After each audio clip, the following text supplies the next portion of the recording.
आज कोई विशेष भूमिका नहीं, सीधे आपको बताते हैं गुजरात के मोरबी से आ रही वो बड़ी खबर जिस पर पूरे देश की निगाहें इस वक्त लगी हैं। जी हां, मोरबी का भीषण पुल हादसे में मरने वालों की संख्या 132 पहुंच चुकी है। कल शाम करीब 6:30 बजे मोरबी के मच्छू नदी पर बना हैंगिंग ब्रिज केबल ब्रिज टूटकर गिर गया। हादसे के वक्त पुल पर करीब 500 लोग मौजूद थे। अभी भी मच्छू नदी में एनडीआरएफ और नेवी की गोताखोर सर्च ऑपरेशन में जुटे हैं। आपको हम अब 6 तस्वीर भी दिखा देंगे इसके बाद, जिसके जरिए आप समझ सकते हैं कि पूरी मोरबी की कहानी क्या थी। इस हादसे से जुड़ी एक एक तस्वीर अब हम आपके सामने रखेंगे। मरम्मत के बाद 5 दिन पहले ही आपको बता दें, ये जो पुल है उसको खोला गया था। 6 महीने इस पुल को बंद किया गया था। राजा महाराजाओं के वक्त का ये पुल जो है वो बताया जाता है और राजा पहले इसका इस्तेमाल करते थे। बाद में जब अंग्रेज आए तो उन्होंने आम लोगों के लिए इस पुल को खोल दिया और हर साल इसकी मरम्मत होती है। पहले नगर पालिका के अंदर ये पूरा मामला आता था, लेकिन उसको अब ट्रस्ट बनाकर सौंप दिया गया, यानी ट्रस्ट की जिम्मेदारी थी इसकी मरम्मत कराने की। 2 करोड़ रुपए का खर्च और उस खर्च के बाद 6 महीने ये पुल बंद रहा और त्योहारों के मौसम पर क्या इसको आनन फानन में खोल दिया गया, क्योंकि कोई भी फिटनेस सर्टिफिकेट भी नहीं लिया गया। मोरबी में हादसे से पहले लोग पुल पर जमकर मस्ती कर रहे थे। 2 तस्वीरें अब आपको हम दिखाते हैं, हादसे से पहले और हादसे के बाद की तस्वीर। तस्वीरों में आप देख सकते हैं कि हादसे से पहले लोग पुल पर मस्ती के मूड में हैं।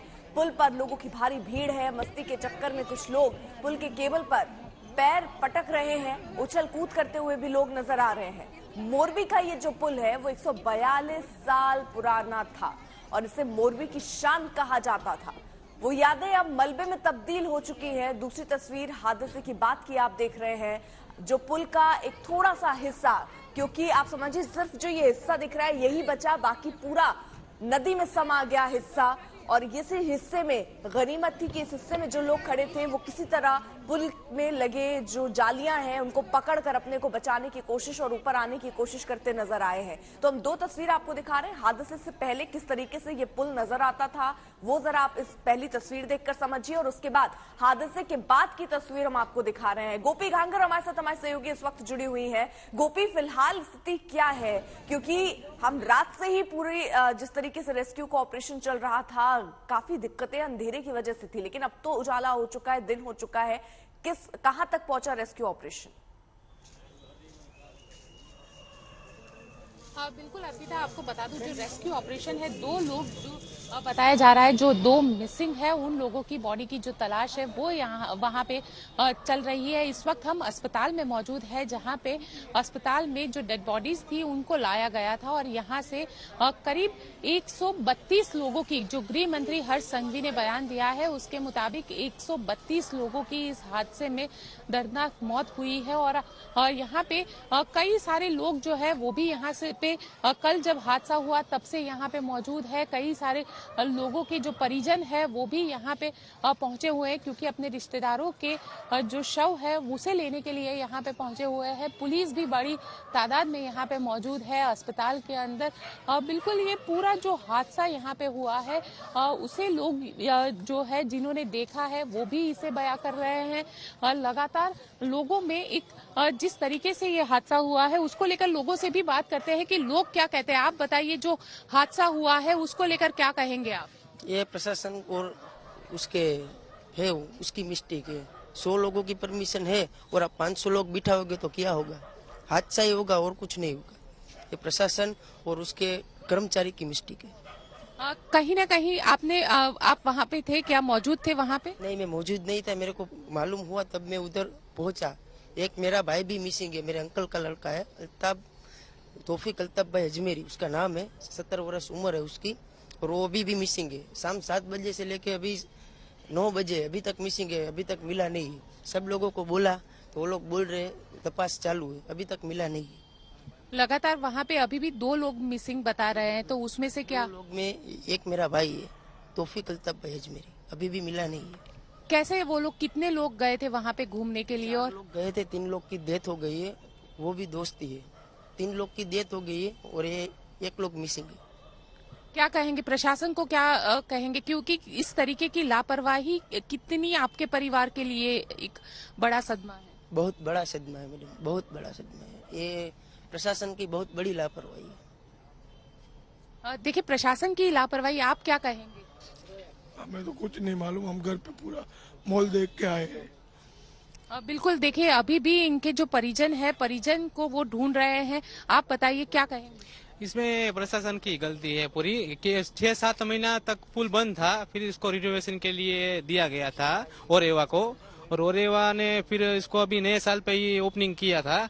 और इसकी गलती दूसरी वो भी है कि आदमी का लोड 100 का था और 300 आदमी पुल पे आ जाएंगे, तो और लोड के वजह से क्या है, पुला 2 पार्ट हो गया है। एक पुल ए साइड चला गया, एक ए साइड चला गया। गलती पूरी प्रशासन की है, नगर पालिका की होती है पूरी, क्योंकि जवाबदारी उन लोगों की होती है।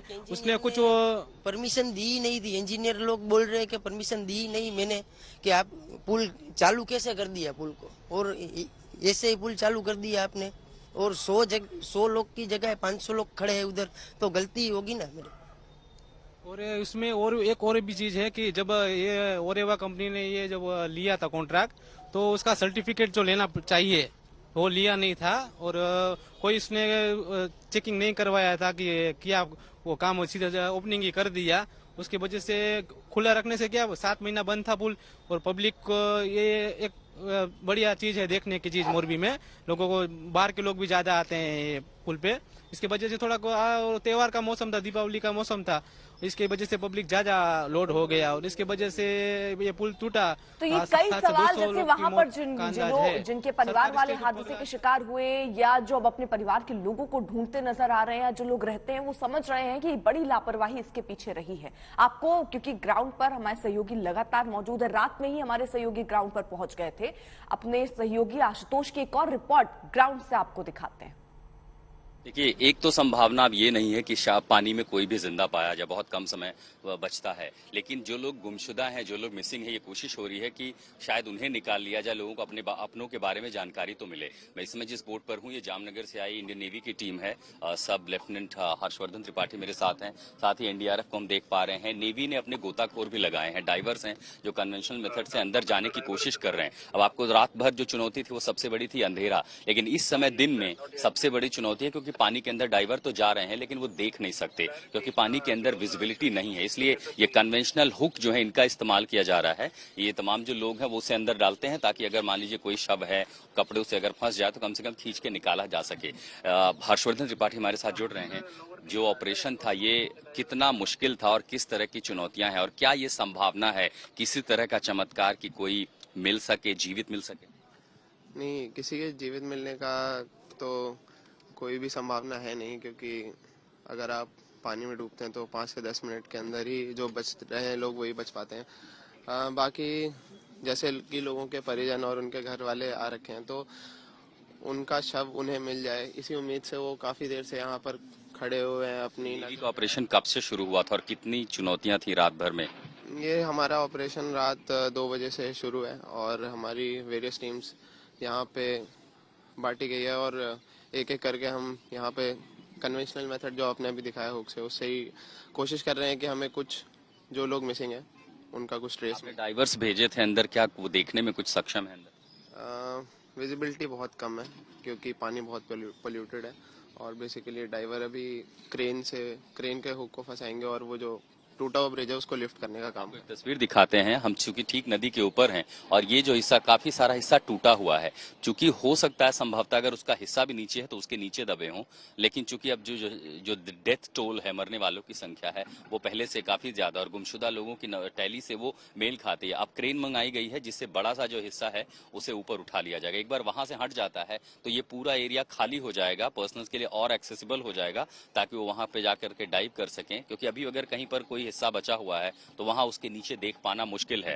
रात को मैं आपको बताऊं, जब एक एक टुकड़े हटाए जा रहे थे और जैसे क्रेन उसे पुल करती थी, फिर उसे लेजर के जरिए काटा जाता था, आग लगा करके उसे जलाया जाता था, और एक एक हिस्सों को काटा जा रहा था। जैसे एक हिस्सा निकलता था उसके नीचे से शव निकलते थे। सबसे ज्यादा संभावना मरने वालों की किनकी है और वो क्यों है?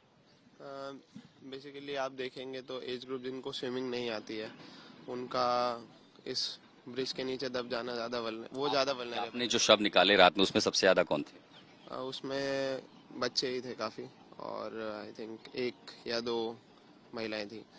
तो अपनी आंख के सामने जब मैंने 2 शव रात को निकलते हुए देखे थे, रोंगटे खड़े हो गए थे। वो बहुत मार्मिक दृश्य था।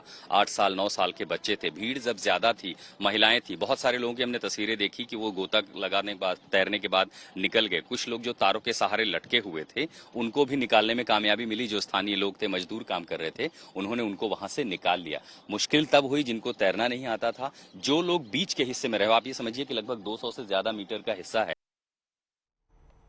अब मोरबी हादसे में उंगलियां उस कंपनी की तरफ उठ रही हैं जिससे हैंगिंग ब्रिज के रखरखाव की जिम्मेदारी दी गई थी। खबरें आ रही हैं कि बगैर एनओसी की कंपनी ने पुल को लोगों के लिए खोल दिया। आज तक ने नगर पालिका चीफ ऑफिसर संदीप सिंह से भी इस बारे में बात की।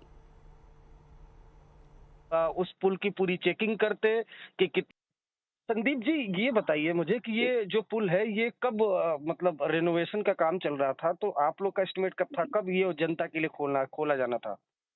हाँ, वो एस्टिमेट ये जो है उनका रिनोवेशन खत्म होने के बाद दे वर सपोज टू इंटीमेट अस, और उसका फिर जो चेकिंग होना था जी, उनका जो भी कंसल्टिंग है उनका सर्टिफिकेट होता है, ये भी अभी इंक्वायरी चल रही है ना।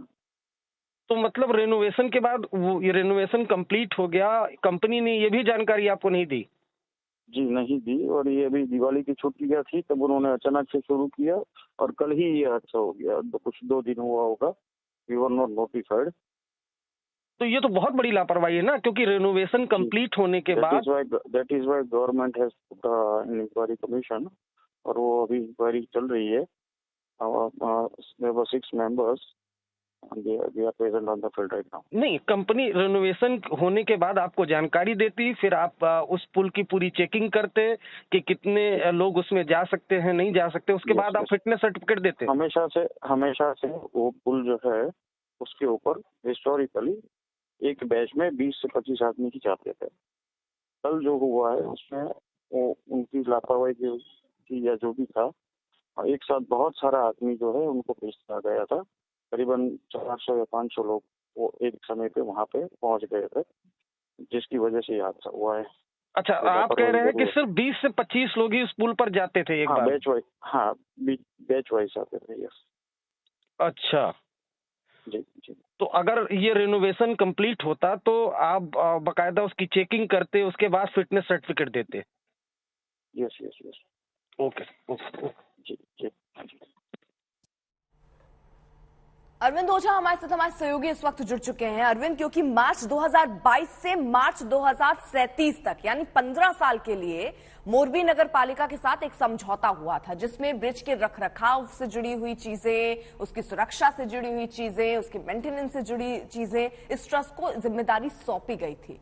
यानी अगर देखें तो ये मार्च के बाद ये पहली बार शायद जब ये पुल खुला है इनके रेनोवेट कराने के वक्त बिना एनओसी लिए कैसे इन्होंने जाने दिया? क्योंकि नगर पालिका के जो अधिकारी वो तो ये कह रहे हैं कि 25 लोगों को जाना चाहिए, 25 लोग अमूमन जाते हैं, लेकिन यहाँ तो 400 से 500 लोग अंदर ब्रिज में पहुंच गए।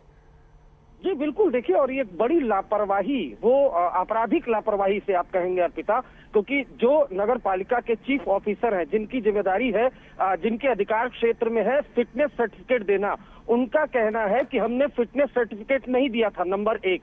दूसरा बड़ा खुलासा इन्होंने ये किया है कि जो कंपनी है, जो रेनोवेशन की जिसको जिम्मेदारी थी, रेनोवेशन कंप्लीट हुआ या नहीं हुआ इसकी जानकारी मोरबी नगर पालिका को नहीं दी गई थी, और कंपनी ने अपने खुद के मन से, चूंकि दिवाली की छुट्टियां चल रही थी और इसी बीच कंपनी ने जो ये पुल है इसको खोला, और जिस तरह से ये बता रहे थे कि हिस्टोरिकली एक बैच में 20 से 25 लोग ही अलाउ होते थे, वो जाते थे इस पुल में, लेकिन 400 से 500 लोग वो इस पुल में चढ़े और जिसके बाद ये हादसा हुआ। लेकिन बड़ा खुलासा ये है कि फिटनेस सर्टिफिकेट ही कंपनी को नहीं दिया गया था। कंपनी की जिम्मेदारी थी कि अगर रेनोवेशन कंप्लीट हो गया तो नगर पालिका को बाकायदा इसके बारे में जानकारी दी जाती, उसके बाद इस पुल का निरीक्षण किया जाता, जांच परख होती, उसके बाद कितने लोग इस पुल में जा सकते हैं, क्या पुल जाने आने लायक है या नहीं है, ये तमाम चीजें जांची और परखी जाती, उसके बाद फिटनेस सर्टिफिकेट दिया जाता, जिसके बाद ही लोग इस पर आ जा सकते थे। लेकिन ये सीधे सीधे जो कंपनी की जिम्मेदारी थी इस रेनोवेशन की, इस पुल के, वो कंपनी कहीं न कहीं जिस तरह से संदीप सिंह जो नगर पालिका के चीफ ऑफिसर है, जिन्होंने आज तक से एक्सक्लूसिव बातचीत में इस बात का खुलासा किया है कि फिटनेस सर्टिफिकेट नहीं दिया गया था, साथ ही साथ जो कंपनी जिस पर जिम्मेदारी थी रेनोवेशन की, वो रेनोवेशन कंप्लीट हो गया, इसके बारे में भी जानकारी नगर पालिका को नहीं दी गई। और जो दिवाली की छुट्टियां थी, इसी बीच अचानक से उस पुल को आम लोगों के लिए खोल दिया गया। बैच में 20 से 25 लोग ही हिस्टोरिकली जाते थे, लेकिन यहाँ 400 से 500 लोग चढ़े और जिसकी वजह से हादसा हुआ। जांच कमेटी जरूर बैठाई गई है और जो ये बयान नगर पालिका के चीफ ऑफिसर ने दिया, जाहिर सी बात है इस बयान को देखिए, ये तमाम सवाल, क्योंकि अभी एसआईटी का गठन भी कर दिया गया है, 5 सदस्य उसमें होंगे जो इस पूरे मामले पर अब जांच भी करेंगे कि किसकी जिम्मेदारी बनती है, किसकी एक छोटी सी लापरवाही की वजह से 100 से ज्यादा लोगों की मौत हो गई है। लेकिन सीधे आपको लिए चलते हैं जरा ग्राउंड पर। आशुतोष हमारे साथ वहां से हमारे सहयोगी मौजूद हैं। आशुतोष, जरा सबसे पहले वहां पर किस तरीके के अभी हालात बने हुए हैं, क्योंकि परिवार के वो लोग जिनके अपनों का अभी तक पता नहीं चल पाया वो वहां जरूर होंगे और वो जानना चाह रहे होंगे कि कहां है, किस तरीके से रेस्क्यू ऑपरेशन इस वक्त चल रहा है। बस उन्हीं को तलाशने की कोशिश की जा रही है। अर्पिता, बीती रात से जो ऑपरेशन चला था और ये अंदाजा था कि ये कई घंटे तक चलेगा, लगभग 15 घंटे का समय बीत चुका है और अब आखिरी चरण में है पूरा ऑपरेशन। ब्रिज का जो पूरा हिस्सा है, चूंकि उसको काट करके निकाल लिया गया है, तो अब इस समय जब हम बात कर रहे हैं, हमारे ठीक आसपास में ही लगभग 2 नेवी के गोताखोर है जो इस समय पानी के नीचे हैं। अब सबसे बड़ी मुश्किल ये है, रात में एक तो रोशनी नहीं थी, दिन में जो समस्या है वो ये कि जो गोताखोर अंदर गए वो ज्यादा देख नहीं सकते, पानी इतना गंदा है कि अंदर विजिबिलिटी नहीं है। तो जो पारंपरिक तरीका है वो ये है, इस तरह के हुक फेंके जा रहे हैं कि अगर कोई शव नीचे है, क्योंकि मेटल जो शीट थी जो चलने जिस पर ब्रिज थी, ब्रिज का लोहे का हिस्सा भारी भरकम था, वो नीचे गिरा है तो संभवतः उसके नीचे लोग दबे होंगे। अब ब्रिज हट गया है तो कहीं वो, क्योंकि नीचे कीचड़ है, काफी ज्यादा दलदल जैसी स्थिति है, तो ये हुक फेंका जा रहा है। और जब वो हुक फेंकते हैं तो इस कोशिश में कि जब उसे खींच रहे हैं, अगर कोई शव है तो कम से कम उस कपड़ों में फंस के या शरीर में फंस के तो उसे कम से कम खींच के निकाला जा सके। हम नेवी की जो टीम है उन्हीं की नाव पर है इस समय और ठीक नदी के ऊपर ये जो ऑपरेशन है ये अपने आप में, क्योंकि जिस ऐसी घटना हुई है, ये हाल फिलहाल के सालों में ऐसी घटना कहीं देखने को मिली नहीं है कि मानवीय नेग्लिजेंस जो है, ह्यूमन नेग्लिजेंस की वजह से इतनी बड़ी त्रासदी हो जाए कि कितने सारे लोग मारे जाते हैं, 100 से ज्यादा का आंकड़ा पार कर जाता है मरने वालों का, घायल अस्पताल में हैं और अब उनको कोशिश की जा रही है कि जो गुमशुदा है कम से कम उनके शव निकाले जा सकें। जहां तक नेग्लिजेंस की बात है कि जिस तरीके से कल पूरा रेस्क्यू ऑपरेशन चला, अंधेरे की वजह से काफी लाइटें लगानी पड़ी और फिर ये भी खबरें आ रही थी कि वहां पर चेक डैम है उसको तोड़ा जाएगा ताकि पानी थोड़ा कम किया जाए, जिसकी वजह से और आसानी से लोगों को ढूंढा जा सके। क्या वो काम हुआ था? बिल्कुल, रात में जो हिस्सा है यहाँ से थोड़ी दूर आके जाकर के देखिए अभी भी बुलडोजर है। अब चूंकि वो कंक्रीट स्ट्रक्चर है, आप समझिए आरसीसी से भी ज्यादा मजबूत। अब डैम जैसी अगर आप बनाते हैं कुछ तो आप समझिए कितना मजबूत होता है, इसीलिए वो जेसीबी 2 रात से लगे हुए हैं। लगभग 6 से 7 फीट का हिस्सा काटा जा चुका है। पानी जो कम हुआ है, चूंकि नदी में पानी ज्यादा है तो अब वो बहुत ही कम है, मतलब जितना उसे होना चाहिए था शायद उतना नहीं हो पाया है। इसीलिए यहाँ पर जो संख्या बल है, जो ह्यूमन रिसोर्स है, उसको बढ़ा दिया गया है। अब रात तक हम देख रहे थे एसडीआरएफ और फायर विभाग थी, 2 बजे रात के बाद जो है यहाँ पर नेवी की टीम पहुंच गई, जामनगर से, पोरबंदर से, उसके बाद वडोदरा से एनडीआरएफ की टीमें पहुंच गई हैं। भारतीय सेना भी अपनी जो कन्वेंशनल बोट है वो लेकर के यहाँ ऑपरेशन चला रही है। अब आप जो देखेंगे कि ये केंद्र राज्य की जितनी भी इस तरह की यूनिट है, जो रेस्क्यू फोर्स हैं, वो सब इस ऑपरेशन के नीचे। और अब हम आपको दिखा रहे हैं मैं ठीक हूँ कहाँ पे, ठीक उसी पुल के नीचे जो बीती शाम 6:10 पर टूटा, ठीक ये पुल है। और इसी से अंदाजा लगाया जा सकता है लगभग 4 से 5 इंच मोटी वो तार, वो केबल, जिससे ये केबल ब्रिज टिका हुआ था। ठीक इसके ऊपर बीती शाम लोग निकले थे, बड़ी संख्या में निकले थे, एक तरफ से नहीं, दोनों जो दरवाजे थे। टिकट लगातार दी जा रही थी इस बात को देखे बिना कि कितने लोग अंदर पहुंच रहे हैं। सबसे बड़ी लापरवाही सिविल एडमिनिस्ट्रेशन की कि बिना गो अहेड के पुल खोला कैसे गया। पुलिस की लापरवाही कि अगर इतने सारे लोग जा रहे हैं, पुल खोल दिया गया है, भीड़ बढ़ रही है, तो क्राउड मैनेजमेंट जो स्टैंडर्ड प्रोटोकॉल होता है लॉ एंड ऑर्डर ड्यूटी में, वो क्यों नहीं किया गया। तो आप समझिए कि स्थानीय थाने से लेकर के यहाँ के नगर पालिका के अधिकारी और उसके साथ साथ ये जो कंपनी जो इसका संचालन करती है, हर कोई जिम्मेदार है। कोई अपनी जिम्मेदारी से बच नहीं सकता। ऐसा ना हो कि जो सरकारी तंत्र है वो सारा ठीकरा एक कंपनी पर फोड़ दे कि देखिए इन्होंने ज्यादा टिकट दिया था। भीड़ बढ़ती है तो पुलिस अपने आप कहीं भी पहुंच जाती है भीड़ मैनेज करने के लिए कि कोई हादसा ना हो। बहरहाल ये सवाल हम लगातार पूछ रहे हैं और उनके साथ आपको ये तस्वीरें दिखाएं जहां इस समय ठीक इस नदी के पानी के नीचे नेवी के डाइवर्स हैं। बड़ा जो पुल का हिस्सा है, बीती रात से कोशिश की जा रही थी, लगभग 200 मीटर इसकी लंबाई है, तो एक एक टुकड़े को खींच करके फिर उसे जला करके काटा जाता था, एक एक टुकड़ा निकाला जा रहा था। और मैं आपको बताऊं जिस जगह पर हम खड़े हैं, बीती रात सबसे ज्यादा शव यहीं से निकाले गए थे। आप लोगों ने कितने शव रिकवर किए थे सर यहाँ से? दो आपने रिकवर किए थे। अब इसके पहले मैं जिस टीम के साथ था उनको रिप्लेस करके अब ये दूसरी बोट लेकर के आए हैं। अलग अलग लगातार रिप्लेसमेंट भी चल रही है। वहां एनडीआरएफ के लोग हैं पुल के ठीक नीचे, क्योंकि यहीं पर लोहे का वो विशाल हिस्सा जो पुल था वो टूट करके आधे से ज्यादा हिस्सा पानी में गिरा। आप समझिए उसका वजन कई टन में था। वो गिरा होगा तो जो लोग, सबसे ज्यादा कैजुअलिटी जो थी और एंटीसिपेटेड थी कि महिलाओं और बच्चों की होगी, क्योंकि दौड़ भागने में वो अक्षम थे, तैर नहीं सकते थे। जो लोग तैर के निकल सकते थे निकल गए।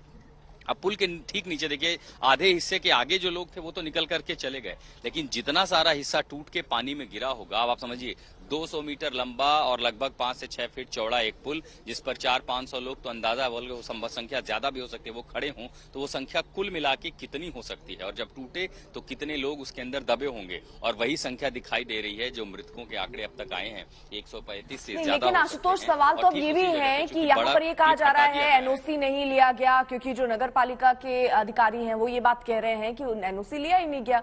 लेकिन ये जिम्मेदारी तो सरकार की बनती है। सिर्फ आप ये कह के कि उन्होंने एनओसी नहीं लिया और आपका काम खत्म तो नहीं हो सकता। ये जिम्मेदारी आपकी थी कि वहां कितने लोग पहुंच रहे थे, क्योंकि हर बार दिवाली के ऐसे मौके पर इतनी भीड़ रहती है। कितनी भीड़ होगी, भीड़ का मैनेजमेंट जैसा आप भी सवाल उठा रहे हैं, प्लस एनओसी आप नहीं दे रहे हैं उसके बिना, क्योंकि टिकट लगते थे। राजा महाराजाओं के वक्त का ये इतना पुराना पुल, टिकट यहां लग रहे हैं। टिकट को लेकर भी कई चीजें कही जा रही हैं कि ज्यादा टिकट के पैसे कमाने के लिए लोगों को एंट्री दे दी गई।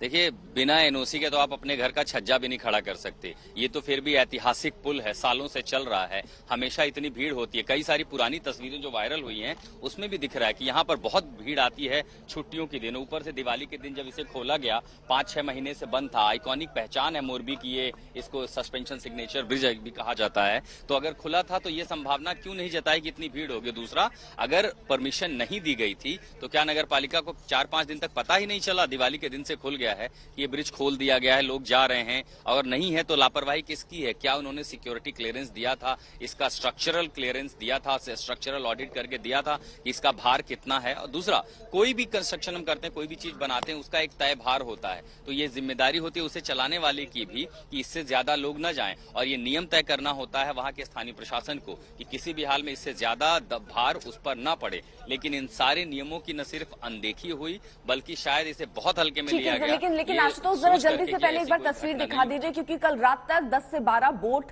पानी में दिख रही थी। अभी ये संख्या कितनी है? रेस्क्यू ऑपरेशन किस ढंग से चल रहा है? कितने लोग अभी लापता बताए जा रहे हैं?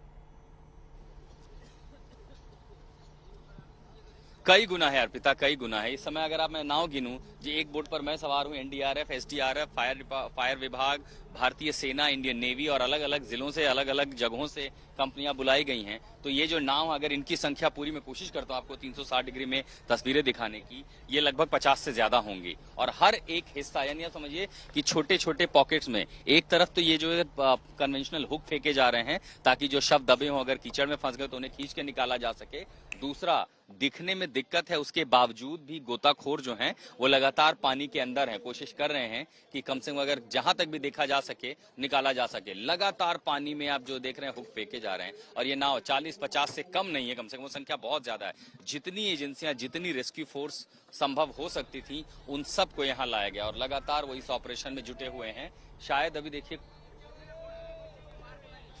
कहा जा रहा है किनारे दरअसल जाने के लिए, क्योंकि हम ठीक तारों के नीचे हैं। ठीक है, आपको सुनवाते हैं। गृह राज्य मंत्री इस वक्त कुछ कह रहे हैं। મોરબીનો આ ઝૂલતો પુલ પડી જવાના કારણે અનેક લોકો એ બ્રિજ પર રવિવાર હોવાના કારણે પોતાના પરિવાર જોડે ફરવા આવેલા હતા. 6:30 વાગે આ ઘટના બની. 6:45 થી મોરબી શહેરની ફાયર બ્રિગેડની ટીમ, એમ્બ્યુલન્સ, 108 ડોક્ટરોની ટીમ, સરકારી તંત્ર સ્થળ પર પહોંચી ગયેલું હતું. મોરબી શહેરના નાગરિકોએ બી સરકારી તંત્ર જોડે મળીને તાત્કાલિક આ રાહત કામગીરીમાં જોડાઈને લોકોને બચાવવા માટેની કામગીરી શરૂ કરી લીધેલી. 6:50 થી જ હોસ્પિટલમાં આ નાગરિકોને પહોંચાડવામાં આવેલા હતા અને ખાસ કરીને તંત્ર દ્વારા તાત્કાલિક માત્ર સિવિલ હોસ્પિટલમાં જ નહીં પરંતુ શહેરની તમામ પ્રાઇવેટ હોસ્પિટલોને આ દુર્ઘટનામાં જે કઈ લોકો ક્યાંક ને ક્યાંક ઈજા પામેલા હોય એવા લોકોને તાત્કાલિક સારવાર મળે અને એની સંપૂર્ણ વ્યવસ્થા સરકાર દ્વારા કરવામાં આવેલી હતી. આદરણીય મુખ્યમંત્રી શ્રી ભૂપેન્દ્રભાઈ પટેલે આજુબાજુના તમામ જિલ્લાના કલેક્ટરશ્રીઓને અને खास કરીને राजकोट कलेक्टर म्युनिसिपल कमिश्नर ने तात्कालिक सूचना. तो सरकार की तरफ से कहा जा रहा है कि सारे इंतजाम निर्देश दे दिए गए थे. खुद मुख्यमंत्री रात में ही वहां पहुंचे घटना स्थल पर और साथ ही साथ अस्पताल जाकर भी घायलों से उन्होंने मुलाकात की. मुआवजे का ऐलान भी गुजरात सरकार और प्रधानमंत्री की तरफ से रात में ही कर दिया गया था. लेकिन सबसे बड़ा सवाल जिम्मेदारी किसकी? ये तस्वीरें भी जो आ रही है, देखिए किस तरीके से उस वक्त चीख पुकार मची थी जब ये हादसा हुआ. जो हिस्सा ब्रिज का टूट के रह गया था, लोग किस तरीके से उससे निकलकर अपनी जान बचाने की कोशिश कर रहे हैं. ये तस्वीर हम आपको दिखा रहे हैं. हादसे के बाद की ये तस्वीर है जब ये हादसा हुआ. कैसे एक छोर पर जो लोग बचे हैं वो ऊपर निकलने की कोशिश करते नजर आ रहे हैं. इस प्रकार की कोई घटना जब बनती है तो राज्य सरकार की सबसे पहली प्राथमिकता लोगों के बचाव कार्य की होती है. बचाव कार्य के साथ साथ उनकी सारवार की जिम्मेदारी सरकार की होती है. राज्य सरकार ने ये दोनों काम बहुत ही जल्द चालू कर लिए. खास तौर पे ये घटना 6:30 बजे बनी. 6:50 से हॉस्पिटल में पेशेंट्स को पहुंचाए गए. जो एजेंसी ये ब्रिज का काम संभालती थी उस एजेंसी पे क्रिमिनल दफा 304, 308, 114 के मुताबिक उन पे केस दर्ज हुआ है. कुल मिला के अभी तक 132 लोगों की मौत ये दुर्घटना में हुई है. और इस पूरे मामले पर गृह मंत्री अमित शाह ने क्या कहा, आपको सुनवाते हैं. सभी लोगों के परिवारजनों के प्रति मेरी संवेदना व्यक्त करता हूं और वो सभी मृतकों के प्रति ईश्वर से प्रार्थना करता हूं कि इनकी आत्मा को चिर शांति मिले. जीवन में बहुत कम ऐसी पीड़ा मैंने अनुभव की होगी. एक तरफ दर्द से भरा पीड़ित दिल है और दूसरी तरफ कर्म और कर्तव्य का पथ है. इस कर्तव्य पथ की जिम्मेवारी को लेते हुए मैं आपके बीच में हूं, लेकिन करुणा से भरा मन उन पीड़ित परिवारों के बीच में है. हादसे में जिन लोगों को अपना जीवन गंवाना पड़ा है, मैं उनके परिवारों के प्रति अपनी संवेदना व्यक्त करता हूं दुख की इस घड़ी में सरकार हर तरह से पीड़ित परिवारों के साथ है। गुजरात सरकार पूरी शक्ति से कल शाम से ही राहत और बचाव कार्यों में जुटी हुई है।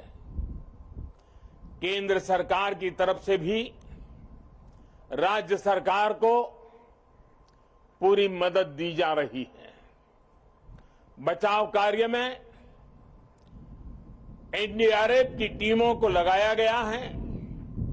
सेना और वायुसेना भी राहत के काम में जुटी हुई है। जिन लोगों का अस्पताल में इलाज चल रहा है वहां भी पूरी मुस्तैदी बरती जा रही है। लोगों की दिक्कतें कम से कम हो, इसे प्राथमिकता दी जा रही है। हादसे की खबर मिलने के बाद ही गुजरात के मुख्यमंत्री श्रीमान भूपेंद्र भाई रात को ही मोरबी पहुंच गए थे। कल से ही वो राहत और बचाव के कार्यों की कमान संभाले हुए हैं। राज्य सरकार की तरफ से इस हादसे की जांच के लिए एक कमेटी भी बना दी गई है। मैं देश के लोगों को आश्वस्त करता हूं कि राहत और बचाव के कार्यों में कोई कमी नहीं आने दी जाएगी। आज राष्ट्रीय एकता दिवस का ये अवसर भी हमें एकजुट होकर इस मुश्किल घड़ी का सामना करने, कर्तव्य पथ पर बने रहने की प्रेरणा दे रहा है। कठिन से कठिन परिस्थितियों में सरदार पटेल का धैर्य, उनकी तत्परता से सीख लेते हुए हम काम करते रहें, आगे भी करते रहें। साथियों, वर्ष 2022 में राष्ट्रीय एकता दिवस का बहुत विशेष अवसर के रूप में मैं इसे देख रहा हूं। ये वो वर्ष है जब हमने अपनी आजादी के 75 वर्ष पूरे किए हैं। हम नए संकल्पों के साथ आगे बढ़ रहे हैं। आज एकता नगर में ये जो परेड हुई है, हमें इस बात का एहसास भी दिला रही है कि जब सब एक साथ चलते हैं, एक साथ आगे बढ़ते हैं, तो असंभव को भी संभव बनाया जा सकता है। आज यहां देश भर से आए हुए कुछ कलाकार सांस्कृतिक कार्यक्रम भी करने वाले थे। भारत के विविध नृत्यों को भी प्रदर्शित करने वाले थे, लेकिन कल की घटना इतनी दुखद थी कि आज के इस कार्यक्रम में से उस कार्यक्रम को हटा दिया गया। मैं उन सभी कलाकारों से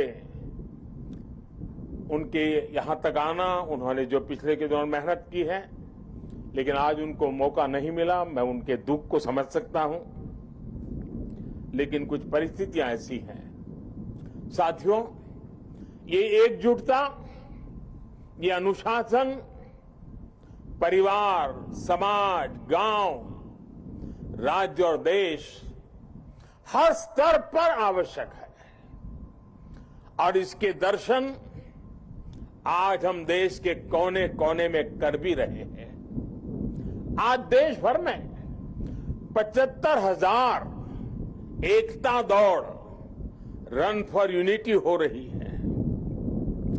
लाखों लोग जुड़ रहे हैं।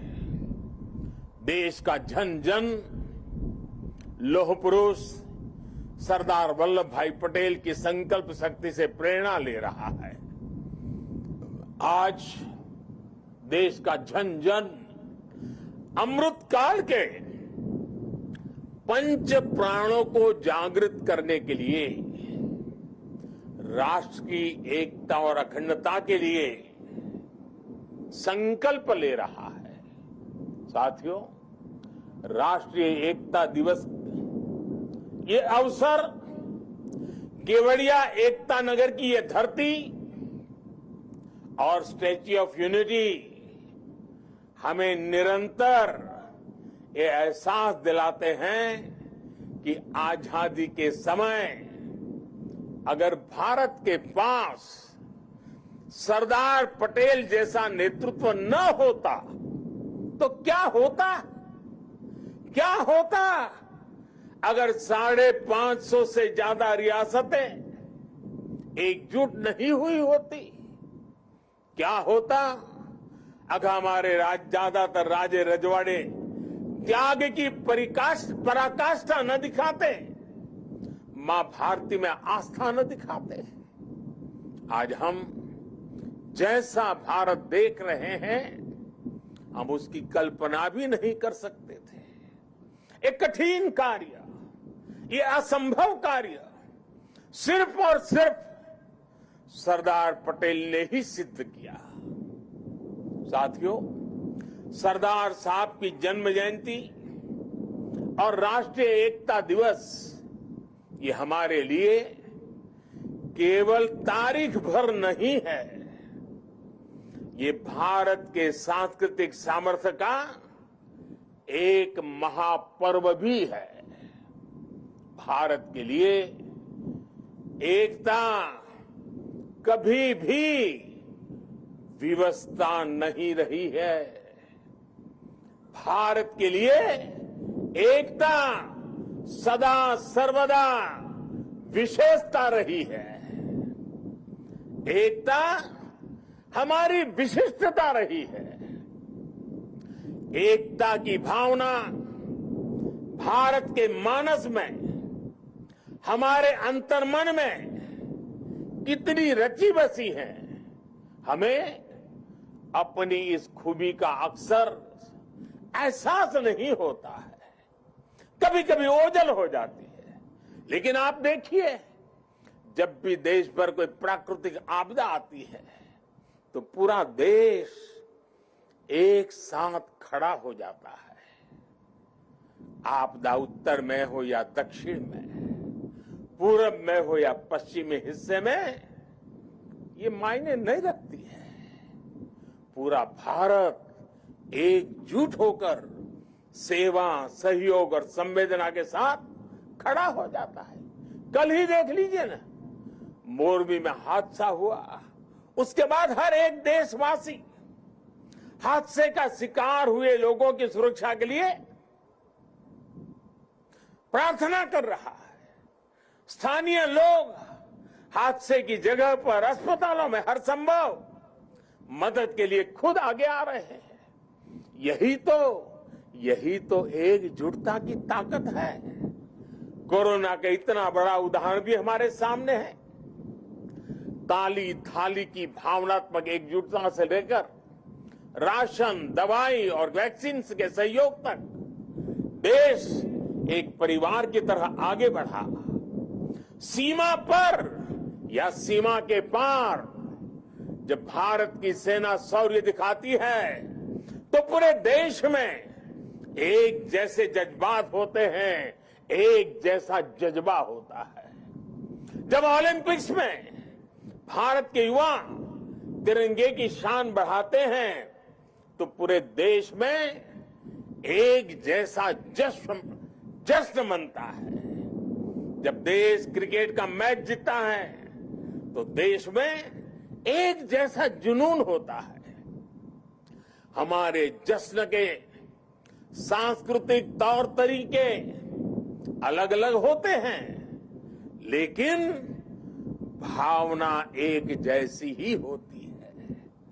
देश की ये एकता, ये एकजुटता, एक दूसरे के लिए अपनापन, ये बताता है कि एक राष्ट्र के रूप में भारत की जड़ें कितनी गहरी है।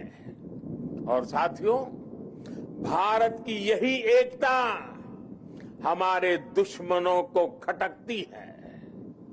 आज से नहीं बल्कि सैकड़ों वर्षों पहले गुलामी के लंबे कालखंड में भी भारत की एकता हमारे दुश्मनों को चूपती रही है।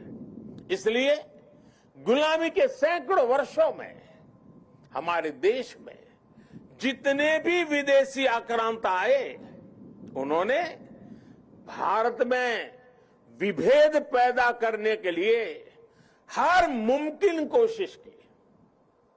उन्होंने भारत को बांटने के लिए, भारत को तोड़ने के लिए सब कुछ किया।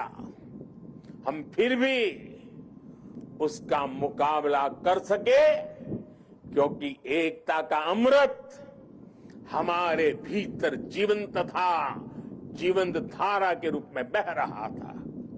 लेकिन वो कालखंड लंबा था। जो जहर उस दौर में घोला गया, उसका नुकसान देश आज भी भुगत रहा है। इसलिए ही हमने बंटवारा भी देखा और भारत के दुश्मनों को उसका फायदा उठाते भी देखा।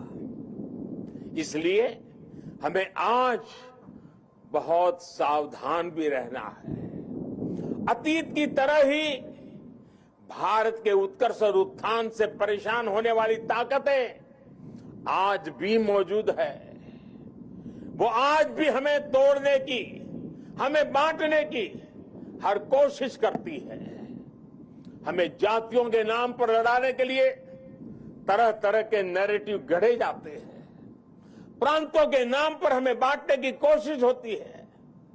कभी एक भारतीय भाषा को दूसरी भारतीय भाषा का दुश्मन बनाने के लिए कैंपेन चलाए जाते हैं। इतिहास को भी इस तरह पेश किया जाता है ताकि देश के लोग जुड़े नहीं बल्कि एक दूसरे से दूर हो।